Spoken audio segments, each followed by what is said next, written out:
So grants is, again, a bit of a cherry on top, really, because whereas with all of these others, in terms of venture, credit, debt, even crowdfunding, people are owning a part of that organization.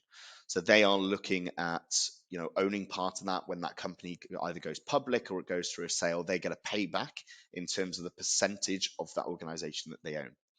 A grant is very different because a grant has no expectation in terms of company ownership, but it also there's no expectation in terms of paying that money back. So it is straight upfront in terms of, here is a lump of cash, go and spend it, no ties attached. Now the real difference is again, as much as this is aiding growth within an organization, it is obviously being put in place for a reason. A grant is generally of a much smaller value than the rest of them that we've mentioned. So this will typically be, it may be from government schemes, it may be actually from, trying to grow new markets in an area.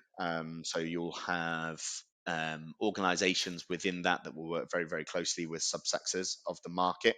It may be actually they have a bit of faith within that organization. They're willing to give some investment within that to enable them to grow. And that can be from very, very small grants, helping business owners get offices. It may be actually for a couple of new hires. It really does span, but that will spread, I say, right across from local councils to government, to industry, kind of schemes and things that are run up on the outside. So again, it's still there to enable that growth or to give research, or it may be actually R&D that business is then investing in ultimately to enable their growth.